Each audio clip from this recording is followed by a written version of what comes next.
నమస్తే. ఉపాధ్యాయ అర్హత పరీక్ష శిక్షణార్థులను ఉద్దేశించి చైల్డ్ డెవలప్మెంట్ అండ్ పెడగాగి విభాగంలో మనం అభ్యసనం అన్న పాఠ్యాంశంలో ఉన్న విషయాలను తెలుసుకునే ప్రయత్నం చేస్తూ ఉన్నాం. ఈ సెషన్లో మనం అభ్యసనాన్ని నిర్ణయించేటువంటి కారకాలు, అలాగే అభ్యసన సిద్ధాంతాలకు సంబంధించిన విషయాలను మరింత లోతుగా పరీక్ష దృష్ట్యా అర్థం చేసుకుందాం. మిత్రులారా, మన ఉపాధ్యాయ అర్హత పరీక్షలో చైల్డ్ డెవలప్మెంట్ అండ్ పెడగాగి విభాగంలో అభ్యసనం అన్న పాఠం నుంచి చాలా వరకు ప్రశ్నలు అనుప్రయుక్తం రూపంలో, అంటే అప్లికేషన్ టైప్లో వస్తూ ఉంటాయి. అంచేత కాన్సెప్ట్ని స్పష్టంగా అర్థం చేసుకుని దాని యొక్క అన్వయ రూపాలను తెలుసుకోవడం ద్వారా మనం సమాధానాన్ని సులభంగా రాయగలుగుతాం. అభ్యసనం అంటే ప్రధానంగా మనకు 4 ప్రధాన అంశాల్లో కనిపిస్తూ ఉంటుంది. అది ఒకటి అనుభవం ఉండాలి, దానికి ఆచరణ తోడవ్వాలి, అంటే శిక్షణ లాంటిది ఉండాలనుకున్నాం. అలాగే దాని ద్వారా ప్రవర్తనలో ఒక మార్పు రావాలి, ఈ మార్పు శాశ్వతమైనదిగా ఉండాలి అని అభ్యసన నిర్వచనాన్ని మనం పరిశీలించాం. కాబట్టి అనుభవాల ద్వారా వ్యక్తి ప్రవర్తనలో వచ్చే స్థిరమైన శాశ్వతమైనటువంటి మార్పుని మనం అభ్యసనం అంటాం. కాబట్టి ఈ అభ్యసనాన్ని ప్రభావితం చేయడంలో చాలా రకాల కారకాలు పనిచేస్తూ ఉంటాయి. వీటిలో మనం ముఖ్యంగా అభ్యాసకుడికి సంబంధించినటువంటి కారకాలు, అభ్యసన అంశానికి సంబంధించినవి, అభ్యసించే పద్ధతికి సంబంధించినవి అని 3 రకాలుగా చూస్తాం. అభ్యాసకుడు అంటే విద్యార్థి లేదా వ్యక్తి ఎవరైనా సరే సరైనటువంటి పరిపక్వత సాధించినప్పుడు మాత్రమే అతని విషయాలను నేర్చుకోగలుగుతాడు. కాబట్టి పరిపక్వత అన్నది ఒక ప్రధానమైనటువంటి అంశం. అట్లాగే వ్యక్తిలో ఉన్న సహజ సామర్థ్యాలు, ప్రేరణ, ఏకాగ్రత, వైఖరి, అవసరాలు, ఆసక్తులు, ప్రజ్ఞాపాఠవాలు, శారీరక మానసిక అంశాలు ఇవన్నీ కూడా వ్యక్తి యొక్క అభ్యసనం మీద ప్రభావాన్ని చూపిస్తాయి. కాబట్టి అభ్యసన సన్నివేశంలో వ్యక్తికి ధారణ కలగాలి అంటే, ఏకాగ్రత ఉండాలి అంటే అది తప్పనిసరిగా అతనికి ఉపయోగకరమైన అంశంగా ఉండాలి. అంటే అతని అవసరాలను తీర్చేదిగా ఉండాలి, అతని ఆసక్తులకు అనుకూలంగా ఉండాలి. కాబట్టి పాఠశాలలో కల్పించేటువంటి అభ్యసన అనుభవాలన్నీ కూడా పిల్లల ఆసక్తులకు, పిల్లల అవసరాలకు ప్రాధాన్యతనిచ్చేవిగా ఉండి వారి ఉద్వేగాలను పెంపొందించేవిగా కనిపించాలి. అట్లాగే వారిలో మంచి అలవాట్లను పెంపొందించడానికి పనికొచ్చేవిగా kaniపించాలి. అలాగే శారీరక మానసిక వికాసాన్ని పెంపొందించడానికి తోడ్పడే కృత్యాలను మనం పాఠశాలలో ఏర్పాటు చేసినప్పుడు అభ్యాసకుడు విషయాలని క్షుణ్ణంగా నేర్చుకుంటాడు. అలాగే ప్రజ్ఞా పాఠవాలకు సంబంధించినవి కొంతమంది పిల్లలు నెమ్మదిగా నేర్చుకుంటారు, కొంతమంది వేగంగా నేర్చుకుంటారు. కాబట్టి వారి వారి అభ్యసన వేగాలకు అనుకూలంగా తరగతి గదిలో అభ్యసన అనుభవాలు ఉండాలి అని మనకిక్కడ అర్థమవుతుంది. అదేవిధంగా ఆరోగ్యం, శారీరక మానసిక ఆరోగ్యాలు అన్నవి ముఖ్యమైన అంశాలు. సరైనటువంటి ఆరోగ్యం ఉండాలంటే సరైన పోషకాహారం అవసరం. ఇందుకోసం భారత ప్రభుత్వం పాఠశాల విద్యార్థులందరికీ కూడా మధ్యాహ్న భోజన పథకం ద్వారా పౌష్టికాహారాన్ని అందించి శారీరక ఆరోగ్యాన్ని పెంపొందించుకోవడానికి అవకాశం కల్పిస్తున్నారు. అయితే పరీక్షలో ఇక్కడ మనకి ప్రశ్నలు ఏ రూపంలో వస్తాయంటే, బాలలలో మానసిక వికాసాన్ని కలిగించడానికి తోడ్పడే పాఠశాల కృత్యము అని అడుగుతారు. బాలల్లో మానసిక వికాసం అన్నది ఆటల ద్వారా, క్రీడల ద్వారా, వ్యాయామం ద్వారా, ధ్యానం ద్వారా ఏర్పడుతుంది. కాబట్టి వ్యాయామము, ధ్యానము, క్రీడలు అన్నటువంటివి పిల్లల్లో మానసిక ఆరోగ్యాన్ని పెంపొందించడానికి పనికొచ్చేటువంటి అంశాలు. అలాగే అభ్యసనంలో లింగ భేదాలు అన్నటువంటి అంశం కూడా ఉంటుంది. అంటే కొంతమందికి బాలికలకు కొన్ని ప్రత్యేక అంశాల పట్ల అభిరుచులు ఉండడం, బాలురకు కొన్ని ప్రత్యేక అంశాల పట్ల అభిరుచులు ఉండడం అన్నది కనిపిస్తుంది. కొన్ని పనులను ఎవరైనా చేయగలిగినటువంటి సమర్థత ఉంటుంది. ఒకవేళ సాధారణంగా సమాజంలో అనుకుంటున్నట్లు బైక్ నడపడం అన్నది బాలురు చేసే పని అని అనుకుంటే, ఏ బాలికలైనా దాన్ని చేయడానికి ముందుకు వచ్చినప్పుడు వాళ్ళని ప్రోత్సహించాల్సి వస్తుంది. అలాగే సైన్యంలో చేరడం, విమానాలు నడపడం, అలాగే పెద్ద పెద్ద శారీరక శ్రమతో కూడినటువంటి పనులు చేసే సందర్భాల్లో కూడా స్త్రీ పురుష సమానత్వాన్ని పాటిస్తూ అక్కడ మనం అవకాశాలు కల్పించాలి. అందుకని లింగ భేదాలు అన్నవి లేకుండా ఉన్న సందర్భంలో అభ్యాసకులు తమకు నచ్చినటువంటి అంశాన్ని వేగంగా నేర్చుకోవడానికి అవకాశం కలుగుతుంది. బాలల హక్కుల చట్టాలు కూడా స్త్రీ పురుష భేదాన్ని చూపించకూడదు అని చెప్తాయి. అలాగే సమ్మిళిత విద్యా తరగతి గదుల్లో కూడా బాలబాలికలిద్దరికీ సమాన అవకాశాలు ఉండాలి అని సూచిస్తాయన్నమాట. కాబట్టి అభ్యాసకుని పరమైనటువంటి అంశాలను మనం ఈ సందర్భంగా పరిపక్వత అన్నది ప్రధాన అంశంగా చూస్తాం. అంటే సరైనటువంటి శారీరక మానసిక పరిపక్వత రాకపోతే విషయాలను నేర్చుకోలేరు. అదేవిధంగా ఆ పరిపక్వత కలిగినటువంటి వారికి చిన్న అంశాలను బోధించినప్పుడు కూడా వాటి పట్ల ఆసక్తి లేకుండా ఉంటుంది. అందుకని వయసుకి స్థాయికి తగినటువంటి అంశాలను నేర్పాలి. అందుకే మన వాళ్ళు క్లాస్ స్పెసిఫిక్ లెర్నింగ్ అవుట్కమ్స్ అంటారు. ఆ తరగతి ఆ వయసుకి తగినటువంటి అభ్యసన ఫలితాలను నిర్ధారించి వాటి ద్వారా బోధన చేయాలి. కాబట్టి అలాగే అభ్యసన అంశాన్ని నిర్ణయించేటువంటి కారకాలు. అభ్యసన అంశము అంటే మనం నేర్పేటువంటి విషయం. కాబట్టి పాఠ్య విషయం యొక్క క్లిష్టత, సరళత అన్నది ప్రధాన అంశంగా కనిపిస్తుంది. పాఠ్యాంశం యొక్క నిడివి, పాఠంలో ఉపయోగించినటువంటి భాష, చిత్రాలు, అలాగే దానిలో ఉన్నటువంటి విషయము, ఇవన్నీ కూడా వయసుకు తగినవిగా ఉన్నప్పుడు మాత్రమే పిల్లలు దాన్ని అర్థం చేసుకోగలుగుతారు. కాబట్టి వివరణాత్మకంగా ఉండేటువంటి భాషాభ్యసన సన్నివేశాలు కలిగిన పాఠ్యపుస్తకాలు పిల్లలకు అందుబాటులో ఉండడం అవసరమని చెప్తారనమాట. అందుకని మనం గ్రంథాలయంలో బాలలకు పుస్తకాలు అందించేటప్పుడు బాలలకు తగినటువంటి కథా పుస్తకాలని, తర్వాత పరిశీలన గ్రంథాలని అందుబాటులో ఉంచే ప్రయత్నం చేస్తాం. అలాగే ముఖ్యమైనది అభ్యసించేటువంటి పద్ధతి. పిల్లలు నేర్చుకోవడానికి ఒక క్రమమైన అనుకూలమైనటువంటి పద్ధతిని ఉపాధ్యాయుడు అనుసరించాలి. సాధారణ తరగతి గదుల్లో అందరు పిల్లలకి ఒకే తరహా బోధన చేసినప్పుడు పిల్లలు విషయాన్ని నేర్చుకోవడంలో వెనుకపడుతూ ఉంటారు. అందుచేత ఉపాధ్యాయుడు పిల్లల అభ్యసన వేగాలను గుర్తుపట్టి వైయక్తిక బోధనాభ్యసన వ్యూహాలను తరగతి గదిలో అమలు చేయాల్సిన అవసరం కనిపిస్తుంది. అందుకని అభ్యసించేటువంటి పద్ధతి, బోధనా పద్ధతి ఇవి కూడా ప్రభావం కలిగిస్తాయన్నమాట.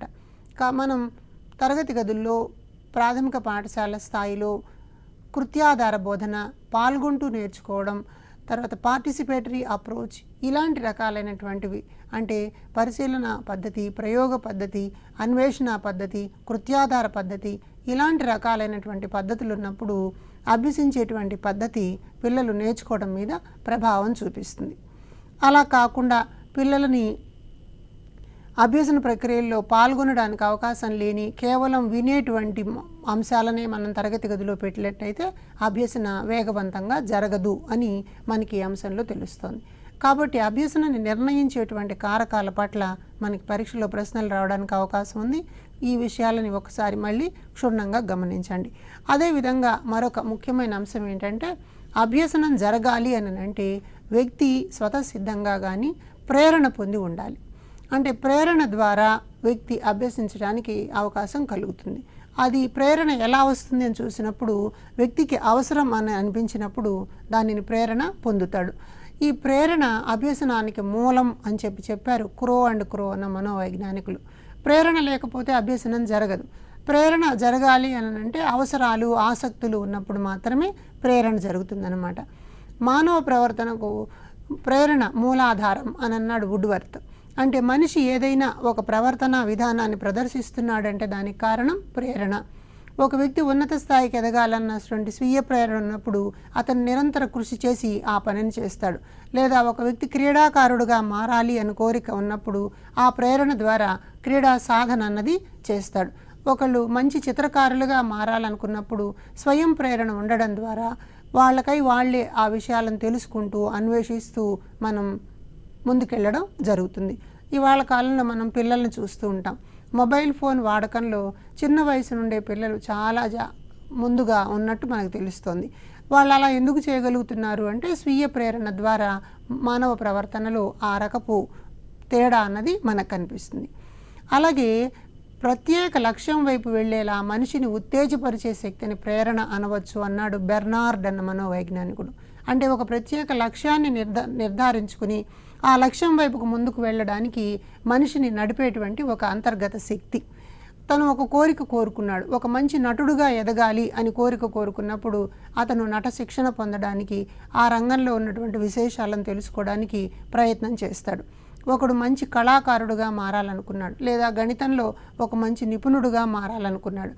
ఆ ప్రత్యేక లక్ష్యాన్ని నిర్ధారించుకున్న తర్వాత ఆ లక్ష్యం చేరే వరకు నిద్రపోకుండా కృషి చేసేదానికి పనికొచ్చే శక్తిని ప్రేరణ అంటారు. అందుకని జాన్ పి డెసెకో అన్న మనోవైజ్ఞానికుడు ప్రేరణ అభ్యసనానికి రాచబాట అని చెప్పాడు. అభ్యసన బాగా జరగాలి అని అంటే ప్రేరణ ఉండాలి. ప్రేరణ ఉన్నప్పుడు వ్యక్తి తనకై తానే ముందుకెళ్ళి ఆ అభ్యసన సన్నివేశాల్లో పాల్గొంటాడు. అయితే ఇలాంటి అభ్యసన సాధారణంగా ఎలా ఉంటుంది అని చూసినప్పుడు ఒకటి అంతర్ప్రేరణ అంటాం. అంటే తనకై తానే స్వయంగా ప్రేరేపితుడు కావడం, దీనిని మనం స్వీయ ప్రేరణ అని కూడా చెప్పవచ్చు. తనకై తానే నిర్ణయించుకుంటాడు, నేను ఈ సంవత్సరం ఈ పరీక్షలో ఎక్కువ మార్కులు సాధించాలి అని నిర్ణయించుకుంటే ఆ దిశగా అతను అభ్యసనం చేస్తాడు. లేదా నేను సైకిల్ తొక్కడం నేర్చుకోవాలి అని అనుకున్నప్పుడు దాని కింద పడ్డా సరే, ఎన్ని ఆటంకాలు ఎదురైనా సరే సాధించే ప్రయత్నం చేస్తాడు. ఇలా చేస్తే దాన్ని మనం స్వీయ ప్రేరణ లేదా అంతర్ప్రేరణ అంటాం. కొన్ని సందర్భాల్లో బాహ్య ప్రేరణ అని ఉంటుంది. అంటే బయట నుండేటువంటి శక్తుల ద్వారా వ్యక్తి అభ్యసన ప్రక్రియలో పాల్గొనాలి అని చెప్పి కోరుకుంటాడు. ఉదాహరణకి ఎవరైనా ఒక రోల్ మోడల్ లాంటి వ్యక్తి వారి ఊర్లో, గ్రామంలో, పరిసరాలలో పేదరికం స్థాయిలో ఉండి కూడా కష్టపడి చదివి ఐఏఎస్ లాంటి స్థానాన్ని పొందిన వాళ్ళని స్ఫూర్తిగా తీసుకుని నేను కూడా అలాంటి స్థానానికి చేరాలి అని కోరుకుంటే దానిని బాహ్య ప్రేరణ అంటాం. అలాగే తల్లిదండ్రులు, ఉపాధ్యాయులు నువ్వు పరీక్ష పాస్ అయినట్లయితే నీకు బహుమానం ఇస్తాము, సైకిల్ కొనిస్తాము ఇలాంటివి చెప్పినప్పుడు వాళ్ళు కష్టపడి చదవడానికి ప్రయత్నం చేస్తారు. ఇలాంటి వాటిని మనం బాహ్య ప్రేరణ అంటాం. కొన్నిసార్లు సాధన ప్రేరణ అన్నటువంటి అంశం ఉంటుంది. సాధన ప్రేరణ అంటే ఒక పనిని చేస్తూ ఉన్నప్పుడు వచ్చేటువంటి ఫలితాల ద్వారా ఒక సంతృప్తి కలుగుతూ ఉంటుంది. ఆ సాధన ఏం చేస్తుందంటే మరొక పనిని చేయడానికి, మరికొంత వేగంగా ఆ విషయాన్ని నేర్చుకోవడానికి వ్యక్తిని ప్రోత్సహించేలాగా చేస్తుంది. ఇలాంటి వాటిని మనం సాధన ప్రేరణ అంటాం. ఉదాహరణకి ఒక క్రీడాకారుడు పాఠశాల స్థాయిలో బ్యాడ్మింటన్లో మంచిగా రాణించాడు అనుకుందాం. ఆ పాఠశాలలో ఉండే వ్యాయామ ఉపాధ్యాయుడు అతని సాధనని మెచ్చుకుంటాడు. తద్వారా జిల్లా స్థాయిలో జరిగేటువంటి పోటీలకి సిద్ధం చేస్తాడు. దానికి బాగా సాధన పొందడం వల్ల జిల్లా స్థాయిలో కూడా గెలుపొందుతాడు. తద్వారా వచ్చినటువంటి ప్రేరణ అతన్ని రాష్ట్ర స్థాయిలో పాల్గొనేలాగా ప్రేరణ పొందడానికి అవకాశం కలుగుతుంది. కాబట్టి చేస్తూ ఉన్నటువంటి సాధన మంచి ఫలితాలను ఇస్తున్నప్పుడు మరింత ఉన్నత స్థానానికి ఎదగడానికి వ్యక్తి తనకై తానే ప్రేరణ పొందితే దానిని మనం సాధన ప్రేరణ అంటాం. ఈ 3 అంశాల మీద కూడా గతంలో మన టెట్ డిఎస్సీలలో చాలా ప్రశ్నలు అడిగారు. కాబట్టి ఉదాహరణల రూపంలో ఈ ప్రశ్నలు ఉంటాయి. అంతర్ప్రేరణ అంటే తనకై తానే ప్రేరితుడు కావడం, బాహ్య ప్రేరణ అంటే బయట నుండేటువంటి వ్యక్తులు, బహుమతులు ఇలాంటి వాటి ద్వారా ప్రేరణ పొందడం, సాధన ప్రేరణ అంటే చేస్తున్న పనిలో వచ్చేటువంటి విజయాలు ప్రోత్సాహం కల్పించడం ద్వారా సాధన ద్వారా ముందుకెళ్ళే ప్రయత్నం జరిగితే దానిని సాధన ప్రేరణ అంటారు. కాబట్టి ప్రేరణ అన్నది అభ్యసనానికి పనికొచ్చేటువంటి ఒక ముఖ్యమైన విషయం. కాబట్టి ఉపాధ్యాయుడు పాఠశాలలో పిల్లలు అభ్యసన ప్రక్రియల్లో పాల్గొనేలాగా ప్రేరణ పొందించడానికి ప్రయత్నం చేస్తారు.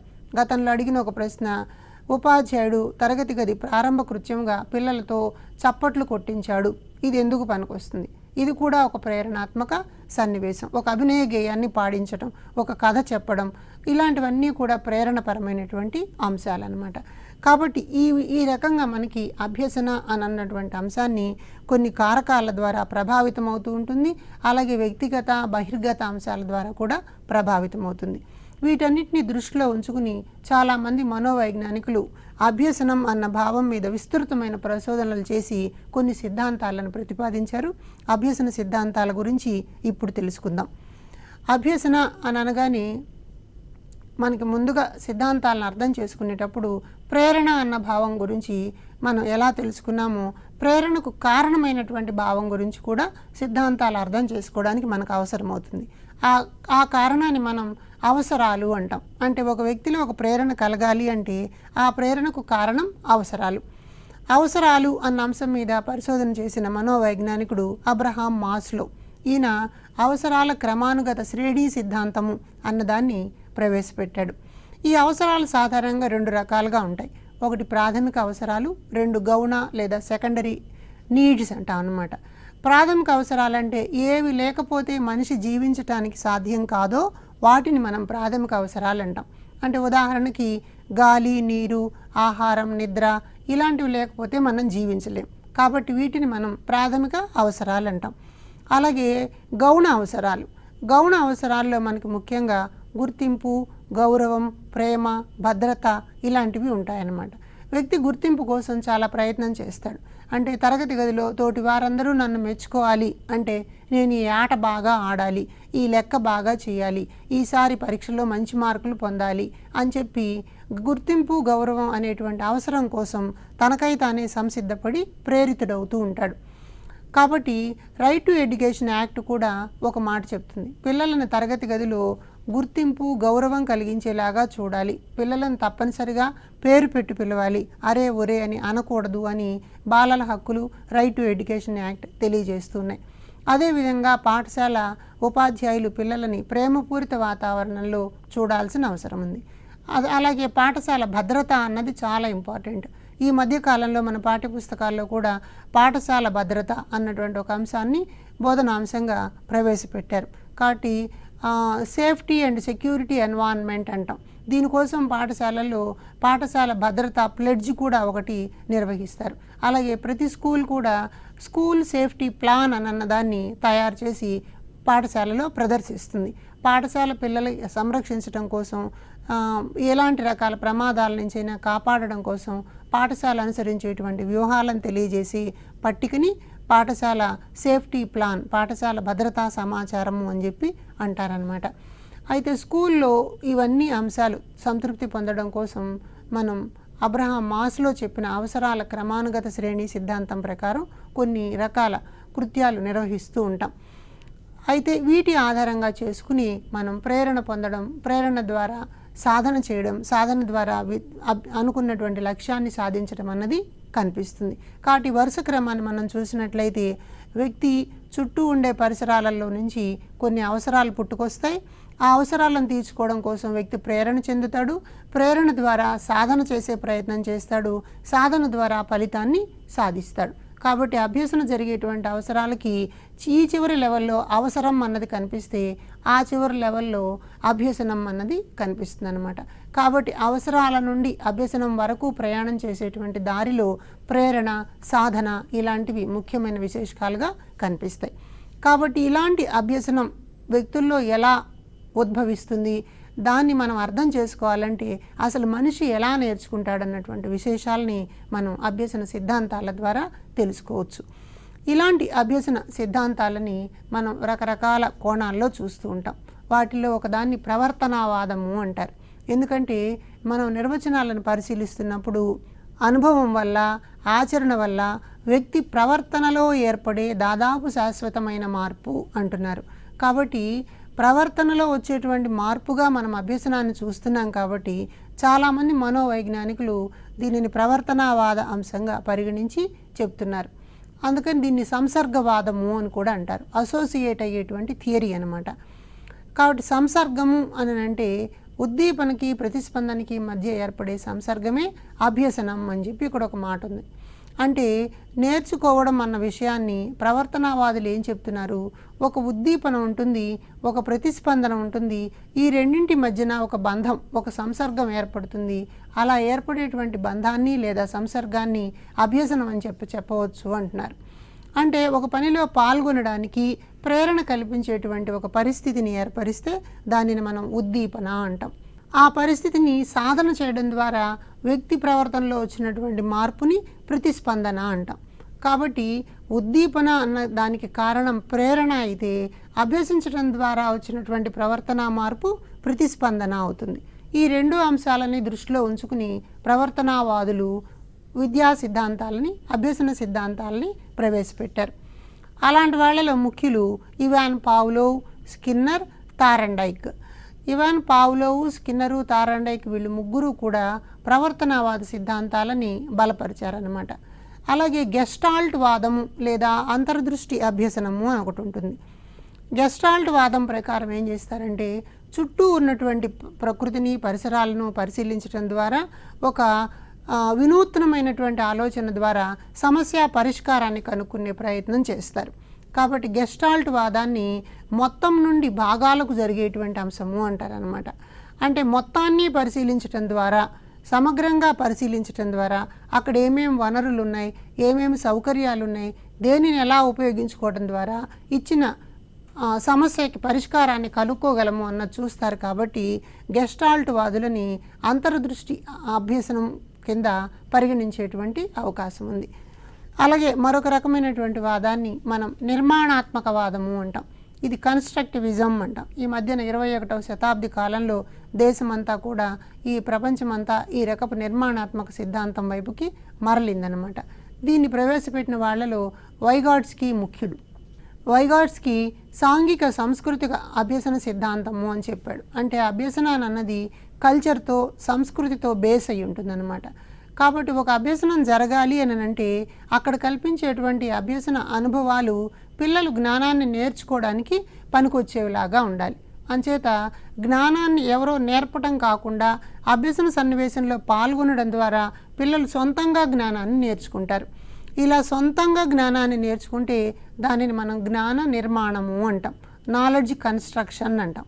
కాబట్టి ఉపాధ్యాయుడు తరగతి గదిలో కేవలం సమాచారాన్ని అందించడం కాకుండా అభ్యసన సన్నివేశాన్ని కల్పించి సన్నివేశంలో పిల్లలు భాగస్వాములు అయ్యేలాగా చూసి సొంతంగా నేర్చుకోవడానికి ప్రయత్నం చేస్తాడు. ఇలాంటి నిర్మాణాత్మక సిద్ధాంతంలో ఉపాధ్యాయుడిని ఫెసిలిటేటర్, అక్కడ సౌకర్యకర్త అని చెప్పి పిలుస్తారనమాట. అలాగే ఈ విషయాన్ని తెలియజేసిన వాళ్ళలో వైగాట్స్కీ లాగా బ్రూనర్ కూడా ఉన్నాడు. బ్రూనరు ఆవిష్కరణ అభ్యసన సిద్ధాంతము అని ఒక సిద్ధాంతాన్ని ప్రవేశపెట్టాడు. అలాగే పియాజే ఏం చెప్తాడంటే సంజ్ఞానాత్మక అభ్యసన సిద్ధాంతము అంటాడు. అంటే సంజ్ఞానాత్మకత అంటే ఏమిటి? సంజ్ఞానము అంటే సమాచారాన్ని తెలుసుకునేటువంటి ప్రయత్నం చేయడం. ఈ తెలుసుకున్న సమాచారాన్ని అనుభవాల ద్వారా తెలుసుకుంటే దాన్ని సంజ్ఞానాత్మకత అంటాం అన్నమాట. ఇలాంటి సిద్ధాంతాలను మనం నిర్మాణాత్మక సిద్ధాంతాలు అంటాం. అయితే మరికొన్ని రకాల సిద్ధాంతాలు ఉన్నాయి. వాటిని పరిశీలనాత్మక సిద్ధాంతాలు అంటారు. అంటే అబ్జర్వేషన్ మెథడ్స్. ఎలా పరిశీలించాలి? ఇతరుల ప్రవర్తనను పరిశీలించడం లేదా అనుకరించడం. ఒక్కొక్క సందర్భంలో అనుసరించడం కూడా ఉంటుందన్నమాట. ఇన్ప్రింటింగ్ అంటాం మనం. అంటే ఇతరుల ప్రవర్తనని అనుసరించడం ద్వారా అభ్యసన నేర్చుకోవడం అన్న జరుగుతుంది. ఈ రకపు పరిశీలన పద్ధతిలో ఆ వ్యక్తికి ఇతరుల యొక్క జీవితం మొత్తాన్ని దృశ్య రూపంలో లేదా మరొక రూపంలోనో చూపించి దానిని అనుకరించమని అంటారు. అనుకరించడం ద్వారా ఆ వ్యక్తి యొక్క ప్రవర్తనా విధానాలన్నీ కూడా తను పొందడానికి అవకాశం ఉంటుంది. అలాగే ఇతరుల ప్రవర్తనలో ఉండేటువంటి మంచి అంశాలు ఏమున్నాయో తెలియజేసి ఆ మంచి అంశాలను అనుసరించడానికి ప్రయత్నం చేస్తే దానిని మనం పరిశీలనాత్మక అభ్యసనము అంటాం. ఇలాంటి వాటిలో సంజ్ఞానాత్మక అభ్యసనం కూడా ఒక ముఖ్యమైన విషయంగా చూడవచ్చు. కాబట్టి అభ్యసన సిద్ధాంతాల్లో మరొక ముఖ్యమైన అంశాన్ని నిబంధన సిద్ధాంతాలు అంటారు. నిబంధన అని అంటే ఒక ప్రత్యేకమైనటువంటి పద్ధతిని మాత్రమే చేయాలి అని చెప్పి ఆదేశించటం. అలా ఆదేశిస్తే దాన్ని నిబంధన అంటాం. ఈ నిబంధన సిద్ధాంతంలో 3 ప్రధానమైనటువంటి పదాలు ఉంటాయి. ఒకటి ఉద్దీపన, రెండవది ప్రతిస్పందన, మూడవది అభ్యసనం. ఉద్దీపన అంటే ఒక ప్రేరణ కలిగించేటువంటి అంశము. వ్యక్తి అభ్యసన సన్నివేశాల్లో పాల్గొనడానికి ప్రేరణ కలిగిస్తే దానిని ఉద్దీపన అంటాం. ప్రతిస్పందన అంటే అభ్యసనం పూర్తి కావడం అయిన తర్వాత ఆ వ్యక్తిలో వచ్చినటువంటి ఒక మార్పు, ఆ మార్పుని మనం ప్రతిస్పందన అంటాం. ఈ ప్రతిస్పందన జరగడానికి అభ్యసనం అన్నది కారణంగా కనిపిస్తుంది. ఒక్కొక్కసారి మనం ఈ అభ్యసనాన్ని ఎలా అర్థం చేసుకోవాలంటే సాధారణంగా ఉద్దీపనకు ఒక సహజమైనటువంటి ప్రతిస్పందన వస్తుంది. ఉదాహరణకు ఒక పిచ్చుకో కోడో రోజు మన ఇంటికి వస్తుంది అనుకోండి, మనం దాన్ని ఒక సౌండ్తో పిలవగానే మళ్ళీ అక్కడొచ్చి మనం వేసిన గింజలు తినడాన్ని మనం చూస్తూ ఉంటాం. లేదు, అది సహజమైనటువంటి ఉద్దీపన, సహజమైనటువంటి ప్రతిస్పందన అన్నవి కనిపిస్తూ ఉంటాయి. అయితే ఇక్కడ మనం ఏం చేస్తామంటే ఒక ఉద్దీపన ఇవ్వడం వల్ల సహజ సిద్ధం కానటువంటి ప్రతిస్పందన వచ్చేలాగా చేస్తే దానిని మనం నిబంధన అంటాం. అంటే సహజ సిద్ధం కాని ప్రతిస్పందన అంటే మన అవసరాల మేరకు దానిలో ప్రతిస్పందన వచ్చేలాగా చేస్తే దాన్ని మనం నిబంధన అని చెప్పి చెప్తాం అన్నమాట. ఈ నిబంధనను శాస్త్రీయ నిబంధన, సాంప్రదాయిక నిబంధన అని కూడా అంటారు. లేకపోతే ఎస్ టైప్ సిద్ధాంతం అని కూడా అంటారు. ఈ ఎస్ టైప్ సిద్ధాంతం, శాస్త్రీయ నిబంధన, సాంప్రదాయ నిబంధన అని అంటే ఏంటంటే ఇక్కడ స్టిమ్యులస్కి ప్రాధాన్యత ఉంటుంది. అంటే ఉద్దీపనకు ప్రాధాన్యత ఉంటుందన్నమాట. ఉద్దీపన ఉంటేనే ప్రతిస్పందన వచ్చేలాగా ఇది కనిపిస్తుంది. ఈ సిద్ధాంతాన్ని ప్రవేశపెట్టిన వాడు ఇవాన్ పావ్లోవ్. అలాగే మరొక రకమైనటువంటి అంశాన్ని మనం కార్యసాధక నిబంధన అంటాం. అంటే ఒక పని చేయడం ద్వారా, కార్యక్రమంలో పాల్గొనడం ద్వారా ఈ నిబంధన అన్నది ఏర్పడుతుంది. దీన్ని మన వాళ్ళు వస్తు రూపాలతో చూస్తారు కాబట్టి పరికరాత్మక నిబంధన అని కూడా పిలుస్తారు. అలాగే పునర్బలన నిబంధన లేకపోతే ఆర్ టైప్ నిబంధన అని కూడా అంటారు. కాబట్టి శాస్త్రీయ నిబంధనకి, కార్యసాధక నిబంధనకి ఇక్కడ ఒక మనం తేడాలను చూడొచ్చు. అదేమో శాస్త్రీయ నిబంధన సంప్రదాయ పద్ధతిలో నడుస్తుంటుంది, ఇదేమో పరికరాలతోనూ వస్తువులతోనూ కూడినదిగా కనిపిస్తుంది అనమాట. అక్కడ శాస్త్రీయ నిబంధన ఇవాన్ పావ్లోవ్ ఉన్నటువంటి ఆయన చెప్తే ఇది బిఎఫ్ స్కిన్నర్ చెప్పారు. దాన్ని ఎస్ టైప్ సిద్ధాంతం అంటే దీనిని ఆర్ టైప్ సిద్ధాంతం అన్నారు. ఎందుకు ఎస్ టైప్ సిద్ధాంతం అన్నారంటే శాస్త్రీయ నిబంధనలో ఉద్దీపనకి ఎక్కువ ప్రాధాన్యత ఉంటుంది. అంటే ఉద్దీపన ఉంటేనే ప్రతిస్పందన వస్తుంది కాబట్టి ఉద్దీపనకి ఎక్కువ ప్రాధాన్యత, అంచేత స్టిములస్ టైప్ సిద్ధాంతము లేదా ఎస్ టైప్ సిద్ధాంతం అంటారు. కార్యసాధక నిబంధన దగ్గరకు వచ్చేటప్పటికి ఇది పునరభ్యసనం చెందడం ఆర్ టైప్ నిబంధనగా కనిపిస్తుంది కాబట్టి ఈ నిబంధనలో కార్యసాధకం ఒక పనిని పూర్తి కావడం అన్న కోణంలోనే దీన్ని చూస్తాం. ఈ పనిని పూర్తి కావడంలో రెస్పాన్స్ అన్నది ప్రధానం అన్నమాట. అంచేత ఈ రకపు నిబంధనలు మనకి ఆర్ టైప్ సిద్ధాంతాలుగా కనిపిస్తాయి. దీన్ని ప్రవేశపెట్టినటువంటి వాడు బిఎఫ్ స్కిన్నర్, కార్యసాధక నిబంధన అన్నటువంటి అంశాన్ని. కాబట్టి ఇప్పుడు మన పరీక్ష దృష్ట్యా ఈ 4 అంశాలని చాలా స్పష్టంగా చూడాలి. మనకి అభ్యసన సిద్ధాంతాలు అని అనగానే మనకు ప్రవర్తనావాద సిద్ధాంతాలు కనిపించినాయి, సంసర్గవాద సిద్ధాంతాలు అంటాం. ఇందులో పావ్లోవ్ చెప్పినటువంటి ఉద్దీపన ప్రతిస్పందన నియమం ఉంటుంది. తద్వారా మనం గెస్టాల్ట్ సిద్ధాంతాలను కూడా తెలుసుకోవడానికి అవకాశం ఉంది. దీనిని మొత్తంగా చూసేటువంటి అంశం అంటాం. కోహ్లర్, కోఫ్కా లాంటి మనోవైజ్ఞానికులు ఈ గెస్టాల్ట్ సిద్ధాంతాన్ని తెలియజేశారు. అట్లాగే నిర్మాణాత్మక అభ్యసన సిద్ధాంతాలు వైగాట్స్కీ, బ్రూనర్, పియాజే లాంటి మనోవైజ్ఞానికులు తెలియజేశారు. పరిశీలనాత్మక సిద్ధాంతం అనుసరించడము, పరిశీలించడం అనేది ఉంటుంది కాబట్టి ఇక్కడ బండూరా ప్రవేశపెట్టినటువంటి సిద్ధాంతాన్ని చూడొచ్చు. అలాగే నిబంధన సిద్ధాంతాల్లో శాస్త్రీయ నిబంధన అన్నటువంటి దాన్ని ఇవాన్ పావ్లోవ్ ప్రవేశపెడితే కార్యసాధక నిబంధన అన్నదాన్ని బిఎఫ్ స్కిన్నర్ ప్రవేశపెట్టాడు. కాబట్టి స్కిన్నర్ చెప్పిన ఈ సిద్ధాంతం మనకి చాలా ముఖ్యమైనదిగా కనిపిస్తుంది. అయితే పావ్లోవ్ శాస్త్రీయ నిబంధనకు సంబంధించినటువంటి అంశాలను తెలుసుకోవాలి అని అంటే ఈ 3 పదాల యొక్క అర్థం మనకి చాలా స్పష్టంగా తెలిసి ఉండాలి. ఏమిటవి? ఉద్దీపన, ప్రతిస్పందన. ఉద్దీపన అని అంటే ప్రకృతి సిద్ధంగా కానివ్వండి, స్వతసిద్ధంగా కానివ్వండి కలిగించేటువంటి ప్రేరణని మనం ఉద్దీపన అని చెప్పి చెప్తాం. ఈ ఉద్దీపన వస్తు రూపంలో ఉండవచ్చు, లేకపోతే వాగ్ రూపంలో ఉండవచ్చు, సన్నివేశ రూపంలో ఉండవచ్చు. తద్వారా వ్యక్తిలో ఒక ప్రేరణ అన్నది కలుగుతుంది. అలాగే ప్రతిస్పందన, ఏదైతే ఉద్దీపన వ్యక్తికి ఇవ్వబడిందో ఆ ఉద్దీపన వల్ల కలిగేటువంటి ఒక మానసిక చర్య, ఈ మానసిక చర్యని మనం ప్రతిస్పందన అంటాం. ప్రతిస్పందించడం అన్నది ఎప్పుడు సాధ్యమవుతుంది? వచ్చినటువంటి ఉద్దీపనని అర్థం చేసుకుని దానిని మానసిక ప్రకార్యాలకు కలిపి అప్పుడు వ్యక్తి బయటకి కానీ దాన్ని తెలియజేస్తే దానిని మనం ప్రతిస్పందన అంటాం. కాబట్టి ఉద్దీపన, ప్రతిస్పందన రెండూ ఉండేటువంటి ఉమ్మడి ప్రదేశంగా, ఉమ్మడి లక్ష్యంగా మనకు అభ్యసనము అన్నది కనిపిస్తుంది. కాబట్టి అభ్యసన సిద్ధాంతాలని మనం అర్థం చేసుకునే సందర్భంలో ప్రధానంగా అభ్యసన కారకాల గురించి తెలిసి ఉండాలి, అభ్యసన అవసరాల గురించి మనకు తెలిసి ఉండాలి, ప్రేరణ అంటే ఏమిటో అన్నది తెలిసి ఉండాలి. కాబట్టి ఒక అభ్యాసకుడు సమర్థ అభ్యాసకుడుగా మారాలి అని అంటే అభ్యసనం మీద ప్రభావం చూపేటువంటి కారకాలని మనం దృష్టిలో ఉంచుకోవాలి. ఇక్కడ పరీక్షలో రాగలిగినటువంటి మరొక ప్రధానమైనటువంటి ప్రశ్న ప్రేరణ మీద ఉండేటువంటి నిర్వచనాలు. వాటిలో డెసకో ప్రేరణ గురించి కూడా చాలాసార్లు మనల్ని అడిగారు. అదొకసారి గుర్తుపెట్టుకోండి. ప్రేరణ అభ్యసనానికి రాచబాట అని చెప్పింది. అలాగే సాధించటం ద్వారా పని చేయాలన్న కోరిక ఉండడం అని దాన్ని సాధన ప్రేరణ అంటాం. ఒక వ్యక్తి తనకై తానే ఒక లక్ష్యాన్ని చేరాలని నిర్ణయించుకుంటే దాన్ని అంతర్గత ప్రేరణ అంటాం. అలా కాకుండా బహుమతుల ద్వారా, పొగడ్తల ద్వారా కలిగేటువంటి ప్రేరణ బాహ్య ప్రేరణ అవుతుంది. ఈ ప్రేరణ వ్యక్తిలో అవసరాలకు కారణం అనుకుందాం. అవసరాల గురించి చెప్పినవాడు మాస్లో కొన్ని ప్రాథమిక అవసరాలు ఉంటాయి. దీని మీద కూడా గతంలో ప్రశ్న అడిగారు. గాలి, నీరు ఇలాంటివి ప్రాథమిక అవసరాలు. ఇవి ఎందుకు ఈ అవసరాలకి, ప్రేరణకి, అభ్యాసానికి సంబంధం ఉంది అంటే వ్యక్తి యొక్క అవసరాల ఆధారంగానే ప్రేరణ కలుగుతుంది. ప్రేరణ కలిగినప్పుడు దాన్ని పూర్తి చేసుకోవడానికి సాధన చేయాల్సి వస్తుంది. సాధన చేసినప్పుడు అభ్యసనం వస్తుంది. కాబట్టి ఈ 4టి మధ్య సంబంధంగా మనం అభ్యసన అన్న భావాన్ని చూస్తాం. కాబట్టి ఈ అభ్యసనను అర్థం చేసుకునే సందర్భంలో ప్రవర్తనావాద సిద్ధాంతాలు ఏం చెప్తున్నాయి?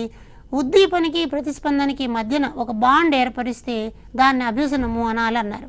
కాబట్టి పావ్లోవ్, స్కిన్నర్ ఇలాంటి వాళ్ళు ప్రవర్తనవాద సిద్ధాంతులుగా కనిపిస్తే, గెస్టాల్ట్ వాదుల్లో కోహ్లర్, కోఫ్కా ముఖ్యమైనటువంటి వాళ్ళు.